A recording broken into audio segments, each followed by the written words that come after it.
Olá, tudo bem? Você está no podcast 3 sobre os 3, que vai abordar os seguintes assuntos no dia de hoje.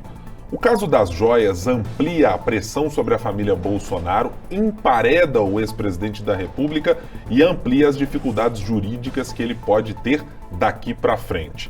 E na seara de Minas Gerais, o projeto do regime de recuperação fiscal se tornou a primeira trincheira da oposição com a qual o governador Romeu Zema terá de lidar logo na abertura dos trabalhos na Assembleia Legislativa, na abertura das votações. Fique conosco, está no ar o 3 sobre os 3.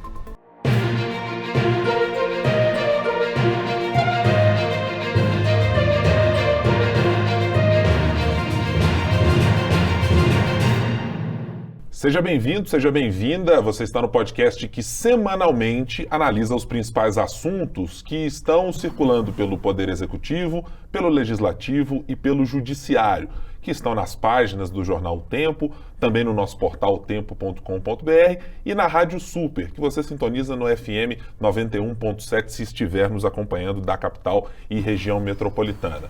Como sempre, aqui comigo na bancada, Marina Schettini, nossa editora de política do jornal O Tempo. Como vai, Marina? Tudo bem? Tudo bem, Guilherme. É um prazer estar aqui de novo. Também conosco, direto de Brasília, Ricardo Correia. Como vai, Ricardo? Tudo jóia por aí? Tudo jóia, Guilherme, Marina, todas as pessoas que nos acompanham. É um prazer, mais uma vez, estar com vocês aí no podcast.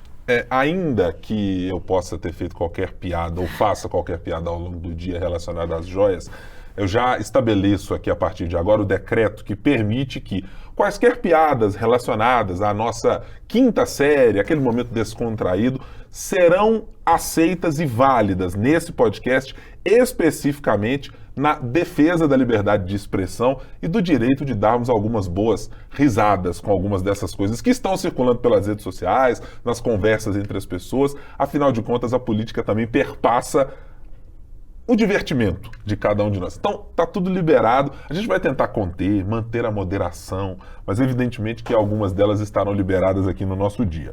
Bom, para a gente começar falando sobre o tema que tem tomado conta de boa parte do noticiário político relacionado ao ex-presidente Jair Bolsonaro. Desde a revelação do caso das joias recebidas da Arábia Saudita, daqui a pouco a gente detalha se presente para Bolsonaro, presente para Michele Bolsonaro, para o governo brasileiro, esse caso passou a desidratar de alguma maneira alguns aspectos que foram colados na imagem do ex-presidente e que ainda boa parte deles estão sendo carregados pela família. De um presidente probo, com nenhuma ligação com qualquer tipo de corrupção e outros assuntos que a gente vai abordar ao longo dessa primeira hora do podcast. Para que as pessoas acompanhem, esse caso foi feito numa revelação do jornal Estado de São Paulo, em que uma caixa com joias foi dada primeiramente numa alegação de um ministro de Bolsonaro como um presente para a primeira-dama, joias essas avaliadas em 16 milhões e 500 mil reais, segundo, inclusive, o próprio site da empresa da companhia da Arábia Saudita que vende essas joias mundo afora, e há também, surgida mais recentemente, uma segunda caixa com pertences que já foram admitidos pelo presidente da República estarem na sua posse. O detalhe importante é, nem o presidente Bolsonaro, o ex-presidente da República, nem a ex-primeira-dama estiveram na viagem quando os presentes foram recebidos. Nenhum foi entregue diretamente às mãos deles. Foram entregues para o então ministro de Minas e Energia, Bento Albuquerque. Bom, começa-se a polêmica de que, ao trazer esses objetos para o Brasil, ao chegar no aeroporto, esses objetos foram tratados como algo ligados à ex-primeira-dama, ou que deveriam ser endereçados a ela, mas a Receita Federal, cumprindo o que determina a legislação, diz: bom, para isso acontecer, tem que ter um documento assinado explicando. Muito longe do que aconteceu, e as implicações de todo esse caso ainda estão pulando dia após dia. E a cada dia tem surgido uma nova evidência de que a confusão entre público e privado não foi, talvez, despropositada. Marina, o presidente Bolsonaro recentemente, o ex-presidente da República, fez menção a uma segunda caixa, essa mencionada por mim agora há pouco, e que confirmou que essa caixa está com ele, ou que, no momento em que estava na presidência da República, recebeu esse objeto, tratando-o como um objeto dele, e não do governo brasileiro. Isso faz com que o presidente fique muito próximo de talvez o seu primeiro maior escândalo fora da presidência da República? Eu acho que a diferença desse caso, para todos os outros que a gente já viu, o Bolsonaro envolvido, citado, é que esse é concreto demais. Quando a gente está aqui acostumado a fazer muita reportagem, né, sobre escândalos e ilegalidades cometidas por políticos, quando a gente fala em fraude de licitação, ou alguma coisa superfaturada, ou dinheiro solto para lá e para cá, é um negócio que às vezes é difícil, é muito abstrato, é difícil da gente imaginar. Esse é concreto demais. São joias, são milhões, é tudo muito fora da realidade das pessoas. E quando você fala construção de imagem, eu acho que é isso. A gente está com um presidente aí que em 4 anos está tentando se vender como uma pessoa muito simples. Quem não vai lembrar aí da imagem dele sentado ali no carrinho de churrasquinho com a farofa toda no corpo, né, nas pernas, comendo asinha de frango, é o leite condensado. Então, é um processo acaba com essa imagem que tentou ser construída. Eu acho que é um episódio muito bélico. Tanto que no começo eles tentaram, né, minimizar, falar, né, não era nada, deram uma debochada, chamaram a imprensa de imprensa vexatória, a Michelle. Agora o Bolsonaro já está tentando provar ali, ou tentar emplacar a ideia de que ele não teve má fé, que ele ficou sim, mas é porque ele é tratado ali, ele trata aquilo ali como personalíssimo mesmo. A Michelle já está preferindo ficar como uma mulher traída, a última ficar sabendo, a bobinha, do que conivente. Mas a gente já vê que tem um potencial destrutivo muito grande, até mesmo a postura do próprio PL, dos próprios aliados. Tem gente que está...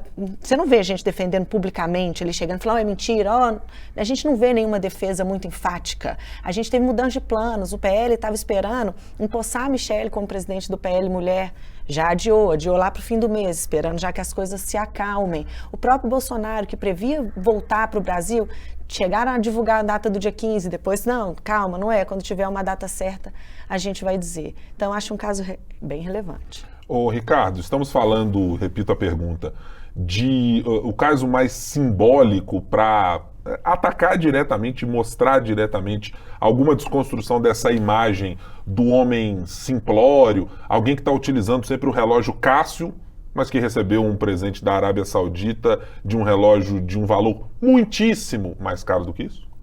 Ah, com certeza absoluta, né? A gente tem que lembrar, a Marina lembrou bem essa história aí da farofa, né? Mas quanto foi simbólico para o Bolsonaro dizer que usava uma caneta Bic, né? Como essa aqui que eu estou usando.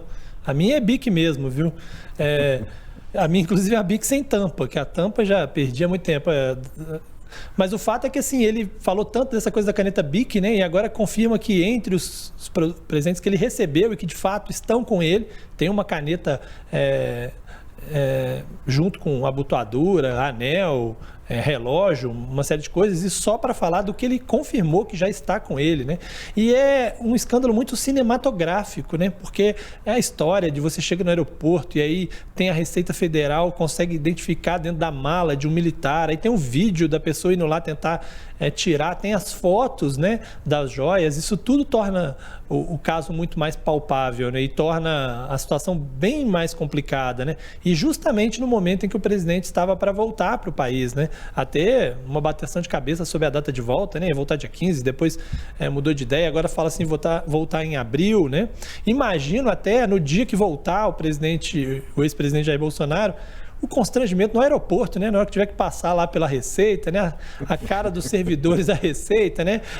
Vou ter que olhar bem essas malas aqui agora, mochila, né? Diante dessa né? história toda, né? Quer dizer, vai ser um tremendo constrangimento, e inevitavelmente a primeira coisa que ele vai ter que responder ao chegar no Brasil é o que ele já está tendo que responder, tanto é que ele está acuado, né? As declarações que ele deu foram através de mensagens que ele enviou à CNN Brasil, mas não falou publicamente, com exceção daquele evento lá nos Estados Unidos, quando o caso ainda não estava colocado. Então, isso eu acho que deixa muito claro qual é a situação. O PL está numa situação difícil também, porque está entre salvar a Michelle Bolsonaro, que é uma opção de Valdemar Costa Neto para 2026, ou tentar salvar o casal, né? Salvar os dois juntos, né? E num primeiro momento parece que o PL pelas notinhas, pelas coisas que eles vão tentando emplacar, parece estar muito mais disposto a salvar a Michelle do que propriamente o presidente Jair Bolsonaro, né? E eu acho que a gente tem que tornar esse caso muito palpável, porque não há nenhuma justificativa para que ele seja colocado em termos de uma dificuldade burocrática ou diplomática. A questão podia ser resolvida para estar dentro da legalidade de uma maneira muito simples. Não é a primeira vez, certamente, que um governo de Estado, o governo brasileiro, recebe um presente destinado ao o governante da vez ou ao próprio governo, né? Você, como instituição, a República Federativa do Brasil recebe um emblema, uma caneta ou um quadro que seja da França, da Rússia, de onde for. Há uma tentativa que me parece, por vezes, de aumentar o tamanho da dificuldade de se ter resolvido esse problema e que ela cada vez mostra mais como aquela história do conto do mentiroso. Você conta uma primeira mentira e há uma dificuldade depois de fazer com que essa versão se torne crível, porque as pontas soltas dela, por ser uma mentira, elas fazem com que você não tenha como ir fechando todos os buracos. Aquela história do navio também que toma uma saraivada de tiros, você bota a mão para fechar um lugar para não entrar água, mas está passando por outro, porque afinal de contas não tem muita solução. Havia uma maneira muito simples de o governo brasileiro, do almirante Bento Albuquerque, à época ministro de Minas e Energia, e que foi o chefe daquela delegação representando o Brasil na ditadura da Arábia Saudita, era de ter preenchido um documento e dizer: esses bens que são destinados aqui ao governo brasileiro são não para o presidente Bolsonaro, à época presidente da República, ou para a primeira-dama. Esses presentes são para o governo brasileiro. É um documento que você registraria na Receita. Simplificando ainda mais, se é um objeto que é para ser tratado como pessoal, como o presidente, então, Jair Bolsonaro, afirmou recentemente numa entrevista à CNN, dizendo: não, está comigo, tem lá, porque também não havia como negá-lo, havia um documento datado do ano em que o então presidente da República o recebeu. Era simplesmente dizer: olha, eu recebi este presente e vou pagar a multa, ou, aliás, o imposto, né? Não a multa. Vou pagar o imposto devido. Como todos nós que já viajamos em alguma oportunidade para fora do país, o fazemos. Se você tem um bem específico e que está sendo trazido para o Brasil, tem um limite, o limite aconteceu, você vai lá e preenche e arque com os custos disso acontecer. Eu fico imaginando o cara lá na comitiva que trouxe a joia dentro da mochila, quando ele tem que responder aquele papelzinho assim: você está levando algum objeto de valor? Ele vai lá e marca o não. Né? Todo mundo já viajou, todo mundo tem uma ideia do que é a lei, né? Que você tem um limite, se você ultrapassa o limite, você tem que pagar um imposto. Mas essas várias perguntas, essas pontas soltas, uma coisa vai complicando ainda mais a outra. Primeiro que tinha 3 pessoas na comitiva. O ministro, ele é chamado, ele é chamado e fala: teve um problema aqui, vem resolver, você é o chefe da comitiva. O outro, que era o diplomata, falou que não estava levando nada, só os objetos dele. Então quem é que estava com a segunda caixa? O ex-ministro. Certamente. Né? Então, se eu sou chamada lá, falo: o seu cara aqui da sua comitiva foi parado, ele tem uma joia irregular e tudo. Por que ele não falou: não, peraí, eu também tenho, eu não sabia que estava irregular, eu também tenho. Então, ele omitiu que ele tinha. Foi explicado para ele o que podia ser feito. Já que a intenção era mesmo incorporar ao patrimônio da União, tá bom, tá irregular, o que eu tenho que fazer? Tenho que fazer isso aqui.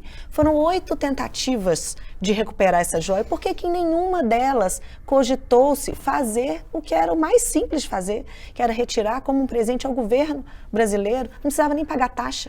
Era só apresentar a documentação. Por que outros 4 itens foram entregues, foram registrados como presente da ditadura da Arábia Saudita? Itens de valor muito menor, e essas joias não? A justificativa da defesa do Bolsonaro, por meio do ACF lá, que eles usam o acórdão do TCU de 2016, porque antes isso realmente era nebuloso, né? Assim, ficava aqui que é presente para o presidente, que é presente para o governo, tanto que tem essa decisão do TCU dizendo: o que pode é só o que tem caráter personalíssimo. Aí é uma coisa que você vai consumir, um perfume, uma comida. Uma roupa que só serve em você. E inclusive lá cita joia como um exemplo do que não é. Não está dentro da razoabilidade. Então a própria lei, a própria regra que a defesa usa para justificar o que eles estão querendo dizer, já está citado lá como uma coisa que não pode. E eu acho que o maior furo dessa história toda, dessa explicação toda, é exatamente o fato de que, ao mesmo tempo, o governo diz que as joias que estão apreendidas seriam depois destinadas de alguma maneira ao patrimônio público, né? Quando diz, não era para isso, na verdade ia tirar de lá para levar para a presidência, e a outra leva que está já com o presidente, está no acervo pessoal, porque assim, tem 2 relógios, né? Um em cada uma, além das outras coisas. Por que um relógio virou pessoal e o outro relógio, depois que o rolo aconteceu todo, que não queria pagar o imposto e que a história veio à tona, né, veio com a versão de que seria para a presidência, né, como tentou fazer crer o ex-secretário de comunicação, Fábio Weingarten, né? Isso eu acho que já, por si só, já derruba toda a justificativa e toda a história, né? O acórdão do TCU também. O fato do presidente, num primeiro momento, quando foi questionado sobre essas joias, disse: não recebi, não pedi presente nenhum. E depois que se descobre que tem lá um recibo em que ele conferiu as joias que estão com ele, as masculinas, né, os 400 mil, aí ele vem dizer que estava com ele, né? Bom, então ele tinha, sim, recebido presentes. Poderiam não ser aqueles que estavam lá na Receita, mas não era nenhum, né? Ele tinha recebido. E o que eu acho que, assim, isso para dizer de onde está a história, né? Uma acusação aí que pode virar uma acusação de peculato, né? Porque é um bem público que estava sendo apropriado, no caso dos 400 mil que já estão com ele, né? Principalmente, e a tentativa aí nesse caso de liberar essas joias para também ficar com ela. Isso aí por si só já deixa a situação em maus lençóis. E pode piorar, porque a partir de agora vai se buscar uma investigação sobre o porquê dos presentes, né? E hoje mesmo o Omar Aziz, que é o presidente da Comissão de Transparência, Fiscalização e Controle, né, do Senado, foi eleito recentemente para o comando, já disse que a comissão vai investigar se foi presente mesmo ou se foi propina. Por quê? Houve a venda de uma refinaria na Bahia, né, para um fundo árabe, que não era da Arábia Saudita, era dos Emirados Árabes, mas que tinha participação ali do governo da Arábia Saudita.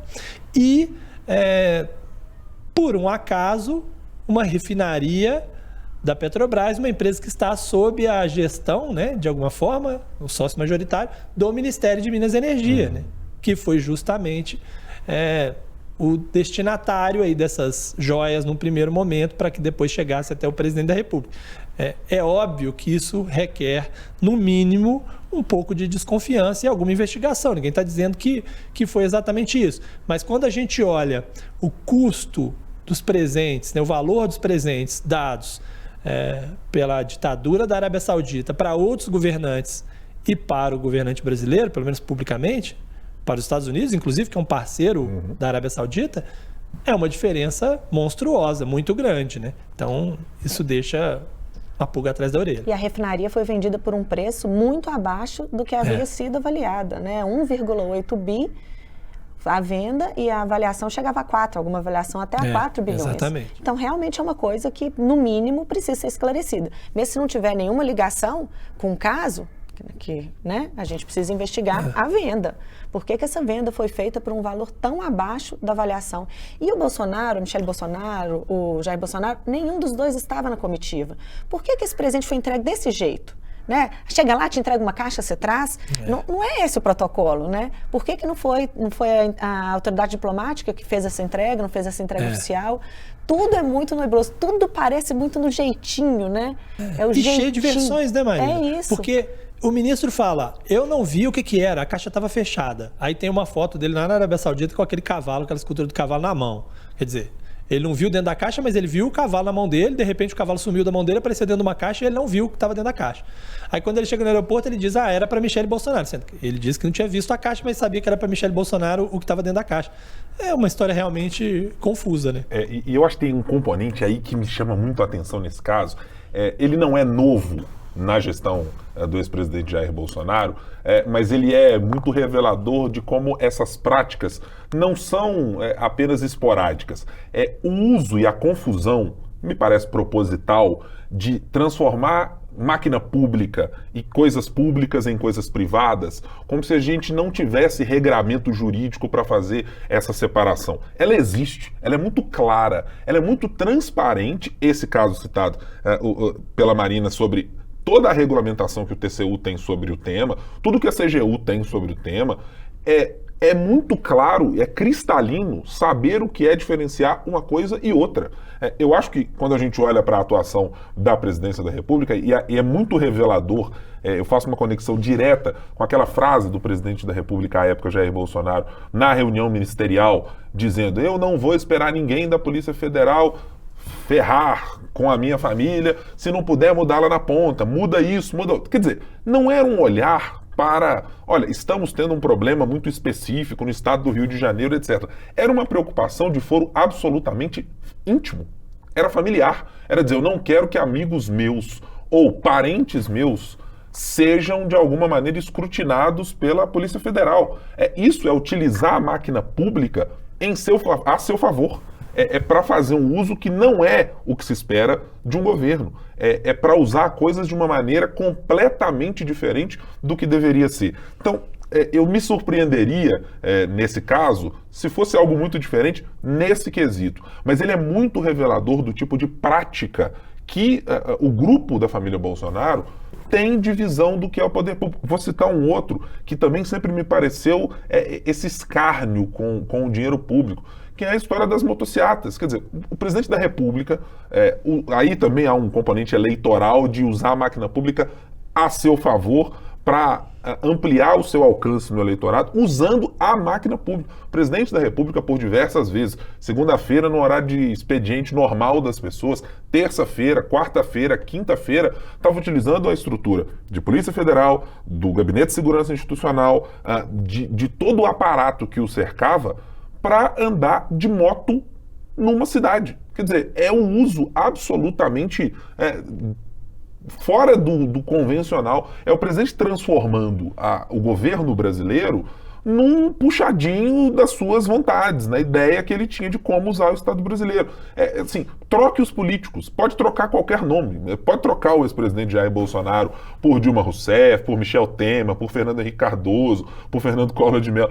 A gente se lembrava do ex-presidente Fernando Collor fazendo lá suas atividades de lazer no fim de semana. Coitados dos repórteres da época em Brasília, inclusive, de todo mundo ter que sair correndo atrás do presidente que estava lá, fininho, etc. A gente teve momentos em que a ex-presidente Dilma estava lá andando de bicicleta e a turma tinha que correr atrás, o que era um lazer, mas completamente desvinculado da máquina pública nessa movimentação.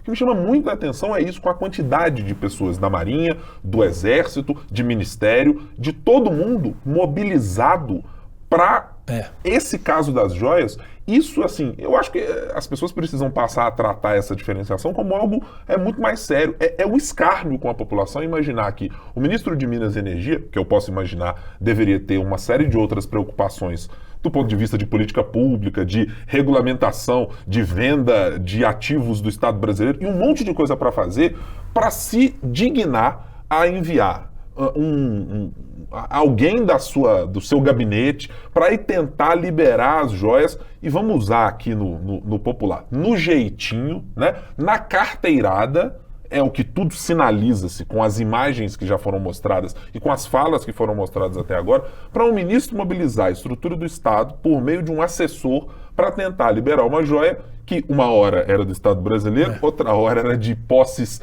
pessoais, outra hora é presente, outra hora sabia-se, outra hora não sabia. Eu acho que é um absoluto escárnio com a coisa pública. Eu acho que o exemplo claro disso se dá na viagem, né, para os Estados Unidos, né? Você faltando um dia para você ir embora, você pega com dinheiro público e viaja para o exterior para uma mudança, né, pessoal, de ordem pessoal. Tudo bem, estava dentro do governo, fez uma viagem para os Estados Unidos como se tivesse alguma agenda lá, e não tinha nenhuma agenda lá, ou seja, não era uma viagem de governo, era uma viagem de fuga do país, né? E inclusive para talvez levar coisas que talvez não conseguisse levar no voo comercial, né? Isso por si só já é um bom exemplo. Olha o custo para o poder público para uma viagem que não teve nenhum caráter governamental, porque não havia nenhuma agenda, até porque ele deixaria a presidência no dia seguinte, né? Ou no outro dia. Eu acho que isso é um grande exemplo de que esses limites foram completamente ultrapassados. Já foram ultrapassados por vários outros, sim, mas foram muito mais ultrapassados dentro desses últimos 4 anos, aparentemente.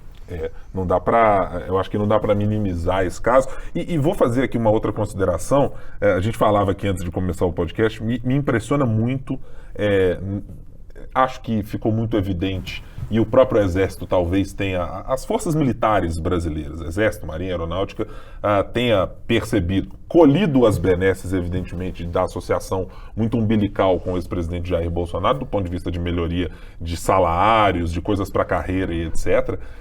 Mas é muito curioso que a gente tenha num cenário como esse, no mínimo, entre as informações dadas até agora, um almirante, o tenente-coronel Mauro Cid, ajudante de ordens do presidente Bolsonaro, à época, o sargento da Marinha Marcos André Soeiro, um outro sargento da Marinha, o Jairo Moreira Silva, o contra-almirante da Marinha, que à época estava lá em 2021 e que foi quem enviou o ofício pedindo a primeira liberação daquele material, dizendo, não, peraí, vamos ver como funciona.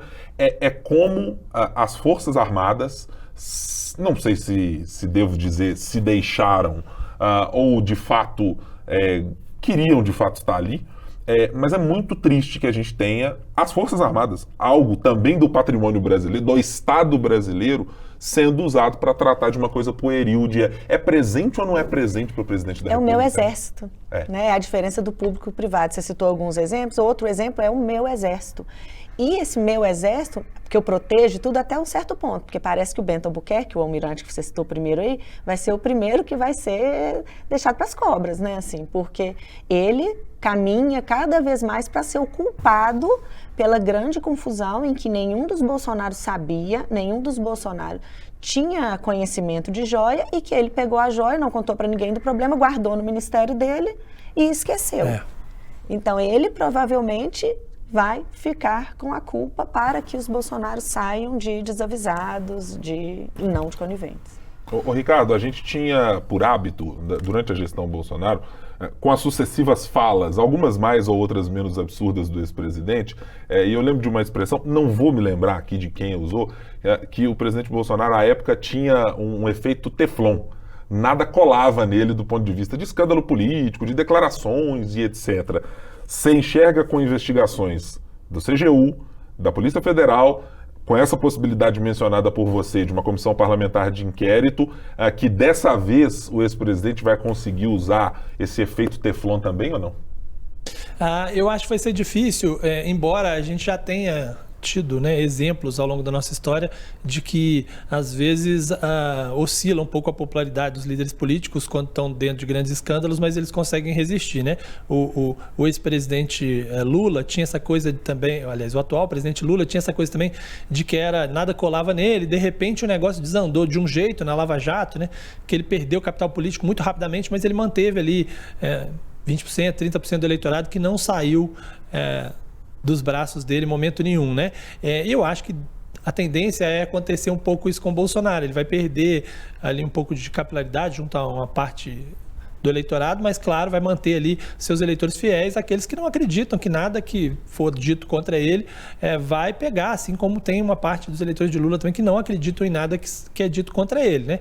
Mas eu acho que essa postura do grupo próximo do presidente, dos filhos, principalmente, estão falando um pouco sobre o assunto, do PL, da turma que está em volta, mostra uma preocupação deles próprios com essa situação, com esse risco, né? Porque eles estão iguais o militar que passou lá no aeroporto, né? Nada a declarar, né? Não estão falando nada. Então, não ia perder essa oportunidade de ouro, né? Não sei se de ouro ou de diamante. Perdeu uma, né, de falar, não quis fazer a piada de que o almirante está sendo jogado ao mar, que ela falou aqui no ar, aqui antes de entrar no ar, né? Mas eu não ia perder essa... Porque a piada não era minha, aí eu só estava contando a piada de outra pessoa, mas é isso, que o almirante agora vai ser jogado ao mar.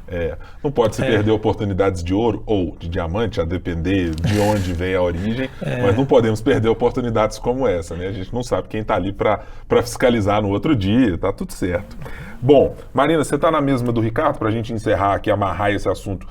Você imagina que essa capacidade teflon do ex-presidente não cola nada, a polêmica do dia seguinte superava a anterior, conseguirá ser aplicada para esse caso também das joias?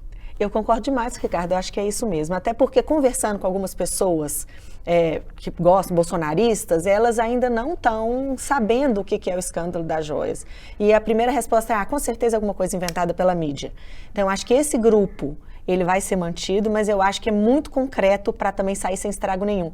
E a própria postura do Bolsonaro, ele quando começa, essa entrevista que o Ricardo citou até no começo, lá quando o escândalo não estava pronto, mas já estava ganhando força, ele já adota aquele tom, estão querendo me culpar por uma coisa que eu nem estava lá, e tudo sem muito ataque, mas se justificando, até o tom dele, quando ele está mais acuado, já muda a voz dele, eu acho que ele já está adotando.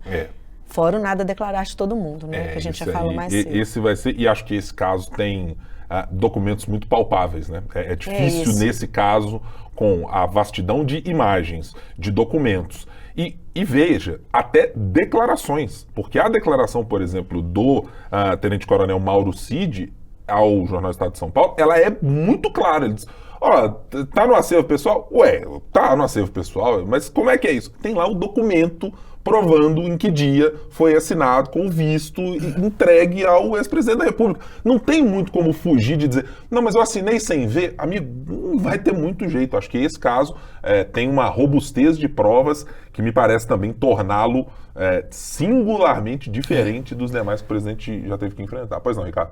E acho até que ele falou, o assessor, né, o Mauro Cid falou e o Bolsonaro também falou claramente logo que está com esse objeto assim que surgiu esse documento para evitar uma busca e apreensão, né? Porque que pode até acontecer, eu ainda acho que vai acontecer, mas pelo menos no primeiro momento, tá comigo aqui mesmo, viu? Não precisa buscar nada aqui não, se tiver que devolver nós vamos conversar e tal, mas não precisa procurar nada, eu te garanto que está comigo mesmo, né? Apesar de que até agora não teve nenhuma fala, a não ser que eu esteja enganada, de disponibilidade de devolver por parte do Bolsonaro. Eles continuam batendo que é caráter personalíssimo. Mas tem aquela coisa que o Ricardo citou muito bem, que é uma das coisas que mais me chama a atenção também. Esse é caráter personalíssimo, o outro de 16 milhões não. Eles queriam pegar para poder devolver para o acervo presidencial. Teremos cenas dos próximos capítulos para abordar no podcast e nas nossas publicações aqui na Sempre Editora. Vamos trazer agora a nossa conversa para falar dos temas de Minas Gerais. Tivemos nesta última semana uma notícia que eu não creio que tenha caído como uma bomba exatamente diante do governo Zema, porque afinal de contas são documentos apresentados pelo próprio governo. Estou falando do regime de recuperação fiscal. Um integrante da oposição aqui em Minas Gerais, o deputado estadual Ulisses Gomes, do PT, trouxe numa sessão da Assembleia Legislativa 2 documentos. Uma avaliação da Secretaria Nacional do Tesouro Nacional e outro, também via Secretaria, aparentemente, que mostrava os argumentos do governo de Minas para fazer a sua adesão nesse processo que, por questões muito jurídicas e pouco políticas, com o aval do STF, muito pouco da Assembleia Legislativa, ou nenhum da Assembleia Legislativa, tem caminhado. A polêmica chegou ao seguinte estágio. A oposição tratou o governador Romeu Zema, em até dado momento, como mentiroso, ao dizer que o governador tinha dito não haverá, com a aprovação do regime de recuperação fiscal, uma possibilidade de que não tenhamos reajustes, de que não se faça concursos, nada disso está no escopo do governo, vai depender de condições X ou Y. A oposição entrou de sola com esses documentos ao dizer que não, o governador e o governo de Minas afirma que para sustentar a sua ideia de adesão ao regime de recuperação fiscal, não haveria correções reais para os servidores e nem sequer, muito possivelmente, a realização de concursos públicos até 2033. Qual é o tamanho do impacto disso, Marina? Eu tratei aqui na abertura do podcast como a primeira trincheira colocada pela oposição nesse governo Zema II. De que tamanho é essa trincheira? É uma coisinha pequena ainda? Estão colocando os primeiros sacos para posicionar os rifles ali para o tiroteio? Ou tem potencial para ser algo para se alastrar por mais tempo? É a primeira polêmica desse governo, mas que ele já vivenciou lá. Só que agora eu acho, lá no primeiro, só que agora a oposição tem armas, que é justamente isso. O governo passou a campanha inteira falando que não ia congelar salário, que não ia deixar de contratar servidores. Passou também desde 2019, porque ele tentou primeiro aprovar esse projeto na Assembleia, tentando negociar com os deputados da oposição, olha, nós não vamos tirar garantias do servidor público, mas é a única saída para a gente conseguir dar reajuste. Inclusive, ele colocou como condicionante. Ele chegou a dizer, ele chamou de mito, ele soltou lá, tem uma matéria na Agência Minas, que eu fui lá dar uma pesquisada para refrescar minha memória, dizendo que eles precisavam desmistificar essa história de que teria prejuízo para o servidor público. Falou, inclusive, que poderia dar aumento ao servidor público na época da negociação só se aprovasse na Assembleia, quando ainda estava contando com a Assembleia, o regime de recuperação fiscal, porque só assim teria folga orçamentária para poder conceder esses reajustes. Então, o governo passou muito tempo, o Zema passou muito tempo dizendo que não tiraria benefício do servidor. E agora ele apresenta um plano, que um desses documentos é ele dizendo para o Tesouro Nacional, eu vou fazer isso aqui para equilibrar minhas contas. Eu vou cortar aqui, eu vou arrecadar ali, eu vou fazer isso para poder fechar as contas. E ele não só segue o que está previsto lá na lei que criou o regime de recuperação fiscal, como ele faz uma coisa ainda mais dura. Porque lá na letra filha da lei, que criou o regime de recuperação fiscal, está dizendo que você não pode propor reajuste, não pode ter reajuste, apenas a correção inflacionária. Nem a correção inflacionária ele estava prevendo nesse documento que ele enviou à Secretaria do Tesouro Nacional. Então, ele estava sendo ainda mais duro, ainda mais firme. Fora que o Tesouro Nacional pediu para ele fazer outros 15 ajustes, pediu 15 ajustes, na verdade. Um deles, essa coisa do servidor público, que ele fala assim, mesmo pedindo ajuda, mesmo estando em crise, concedeu 10% de reajuste para os servidores no ano passado. Como que vai conseguir sustentar 10 anos sem conceder nenhum tipo de reajuste? Além de outras coisas, como uma estimativa de arrecadação de ICMS muito otimista, muito fora do factível.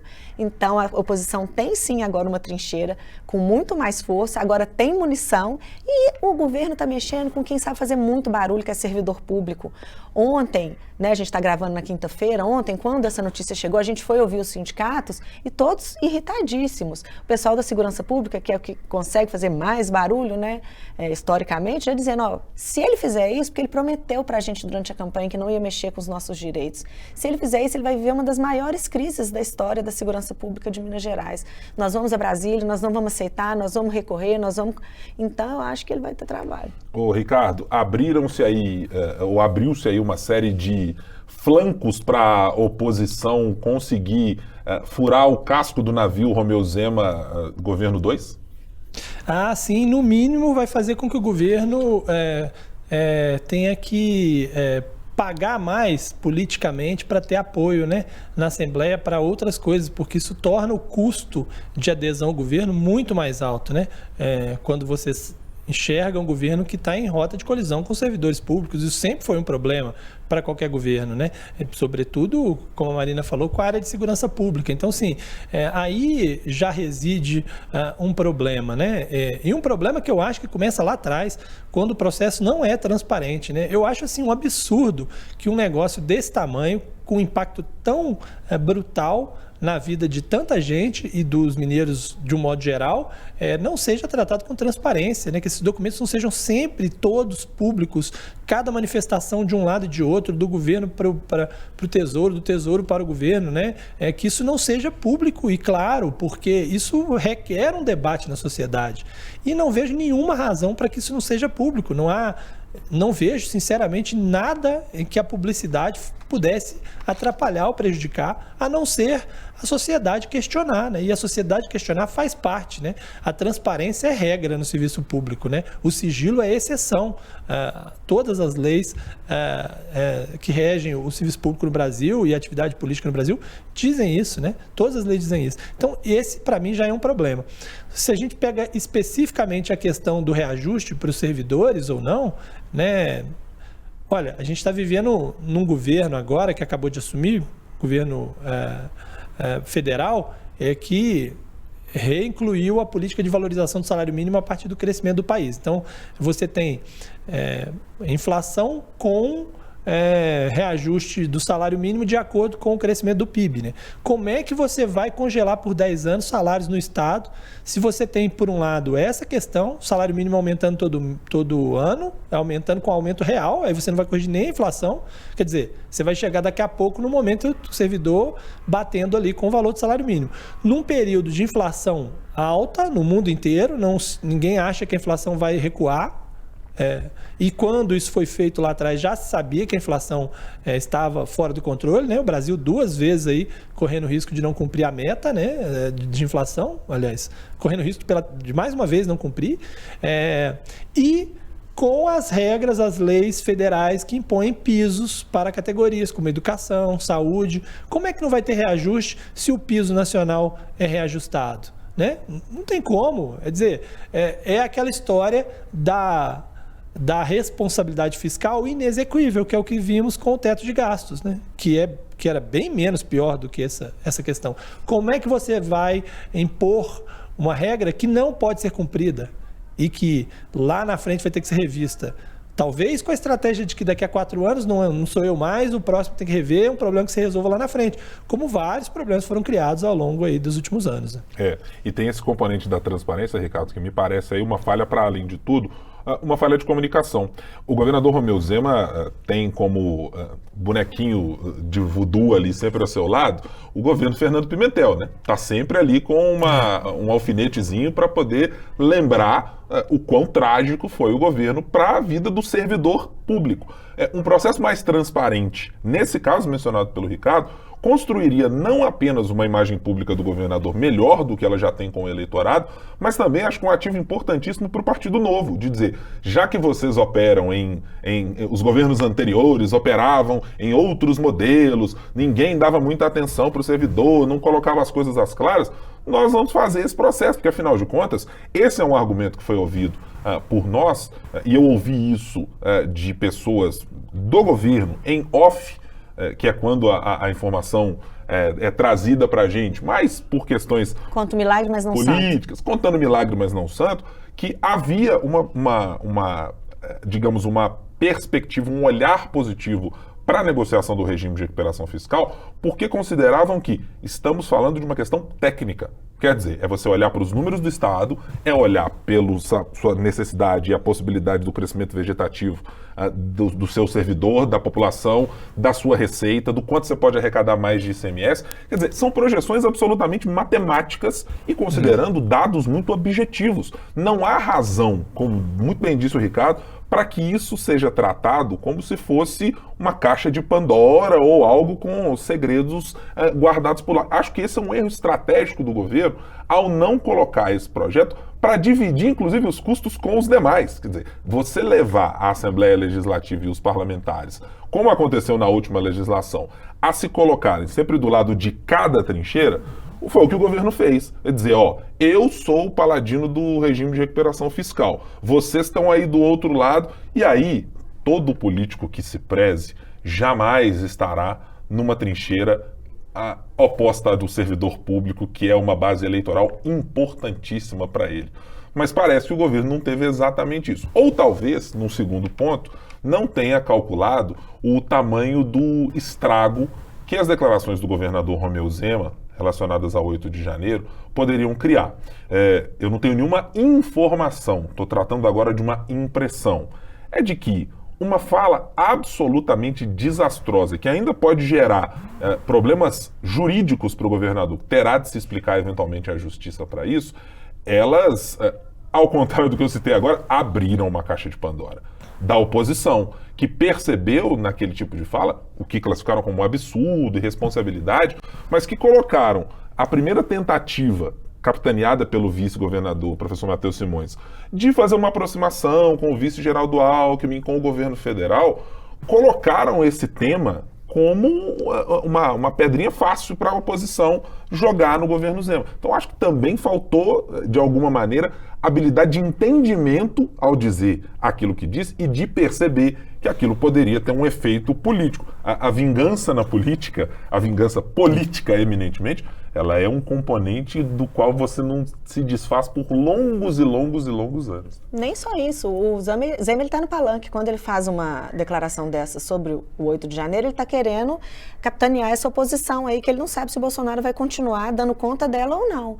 Então ele se mantém no palanque. A oposição fala, opa, peraí, ele está no palanque. Tanto ele está no palanque que quando você cita técnico, o Zema, o novo, já não é o mesmo lá de quando o Zema foi eleito a primeira vez. Então, o componente técnico, ele briga muito ali com o político, porque por mais que seja técnico, é uma medida extremamente impopular. E além do servidor público saber fazer barulho, é muito numeroso, é impopular para muita gente, para uma parcela da população muito grande. E como ser transparente numa coisa que eu estou falando exatamente o contrário, há anos. Então, eu vou ser transparente para mostrar que eu estava, pelo menos, induzindo ao erro, para repetir o que a população, do que a oposição fala, que o governador está induzindo o servidor ao erro. Eu posso ser transparente quando eu estou, pelo menos, falando a mesma coisa que está ali no documento, né? Esse que é a grande questão, né? Você não pode tornar público porque você não está sendo verdadeiro, né? Você não pode revelar a verdade porque não está sendo verdadeiro. Agora, o Guilherme falou e a Marina também falou sobre essa relação estremecida com o governo federal a partir do 8 de janeiro. Basta a gente ver a relação do governo federal com o governo do Rio, né? Do Cláudio Castro, que está discutindo mais ou menos a mesma coisa, discutindo a recuperação fiscal do Estado, e o governo está tratando disso abertamente com o governo do Rio de Janeiro. O Cláudio Castro esteve aqui, saiu super satisfeito da reunião, né? Diz que eles estão concordando ali com uma série de aspectos de que precisam ser ajustados. Até isso me choca, porque, né, o governador veio aqui, falou que ia tratar que esses assuntos eram prioritários, mas estava ali junto com os outros na reunião, nem quis ir lá depois para o almoço, para uma agenda que ele nem chegou a tempo, né, em Belo Horizonte. Sendo que, poxa, é um assunto tão importante, está desse ponto, não cabe uma reunião do governador com o presidente, já não deveria ter vindo aqui para tratar especificamente disso, apenas disso, mas é o que vocês dizem, né? Tem um pouco do palanque. E quem está no palanque para o bem também está para o mal, né? Ele vai ser mais alvo do que outros, né? Muito mais do que outros governadores, justamente por causa disso. Não vai ser, de fato, algo muito fácil para o governador driblar. E por isso teremos os próximos capítulos desse embate especificamente de regime de recuperação fiscal a serem importantes para testar, primeiro, a força da base do governador Romeu Zema. Tem uma outra proposta que chega à frente dessa, que é a reforma administrativa, que vai a campo, talvez como o jogo preliminar, né, para usar uma metáfora futebolística, que é aquela preliminarzinha ali, vamos jogar para ver o que acontece, que é um projeto que possivelmente terá menor resistência por parte da oposição, mas já pode ser usado para ser o primeiro palanque também para mostrar e colocar as garras e dizer, a conversa não vai ser como se imaginou. Vai ter uma base tranquila? Talvez, depende do projeto. Vamos aqui caminhando para a parte final do nosso podcast, portanto, queria saber de vossas senhorias quais são as apostas para a próxima semana, em que vocês estão prestando atenção, estão mirando, ou o que sugerem que os nossos ouvintes, internautas, podcasters ou quem nos acompanha em qualquer outra plataforma digital deva acompanhar do noticiário político da semana que vem. Marina Schettini, qual é o seu palpite ou sugestão para os nossos ouvintes? Eu acho que a história das joias vai continuar, né, em alta, vai ter muito desdobramento, tem depoimentos já começaram e vão se estender. Uma possível busca e apreensão, não sei se tão rápido, mas acho que essa história ainda vai continuar em alta. E tem a CPMI também, do 8 de janeiro, que o governo começou a agir já para tentar retirar a assinatura, está firme, está pesado, e esse trabalho deve continuar. Ricardo Correia, qual é a sua aposta, perspectiva, o olhar está mirando para onde nessa próxima semana? Eu concordo com a Marina sobre esses dois temas especificamente, CPMI e joias. E eu tenho uma esperança, talvez seja mais uma esperança do que uma aposta, de que a gente comece a ter um rascunho do que é a proposta de arcabouço fiscal na semana que vem. Porque hoje quinta-feira, né, quando a gente grava, o ministro da Fazenda, Fernando Haddad, ao sair do Ministério da Economia, rapidamente falou ali que eles já têm uma ideia colocada da Fazenda, que eles estão agora, a reunião hoje com a Simone Tebet do Planejamento era para ter essa unidade dentro da parte econômica para depois levar até o presidente da República, né? Então eu tenho essa esperança de que a gente possa ter uma ideia dessa nova regra fiscal aí, pelo menos um esboço do que ela é, ou das primeiras informações dela na semana que vem. A minha aposta eu já revelei na última fala. Eu quero prestar muita atenção e sugiro aos ouvintes para olhar como a relação Romeu Zema e Assembleia Legislativa se dará.